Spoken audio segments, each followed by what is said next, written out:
Un produto único e diferente, que será un ano máis se xa van 23, o Rei da Montaña.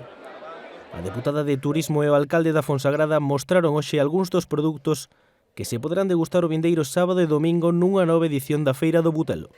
Unha cita gastronómica que contará cunha achega de 6.000 euros por parte do Goberno provincial. É unha cita, polo tanto, que nos consideramos que axuda a reforzar as nosas raíces, a nosa cultura, as nosas tradicións, pero ao mesmo tempo está facendo unha labor importante de dinamización de economía, neste caso, dun concello da montaña, como é a Fonsagrada. Na praza do Concello, 63 expositores representarán dende primeira hora do sábado as 3 industrias da Fonsagrada, dedicadas a ese produto de exquisita calidade elaborado co estómago do porco e costela.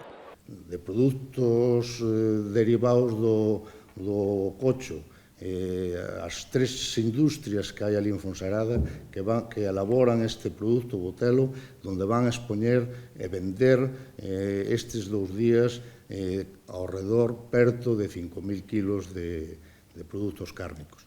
Na Fonsagrada xa colgaron o cartel de completo. Miles de persoas van a participar e van a visitarnos durante este fin de semana. E o tema económico, onde as plazas hoteleiras levan días xa completas, onde os restaurantes, e hai moitas plazas de restaurantes onde poder comer, están xa cas reservas tamén completas.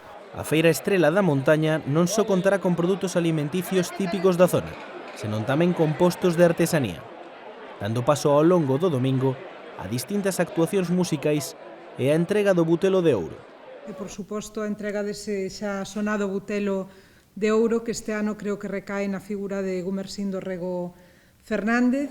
A Fonsagrada xa agarda pola 23ª edición da Feira do Butelo, unha cita gastronómica única e tradicional que por segundo ano consecutivo será declarada Festa de Interese Turístico Galego.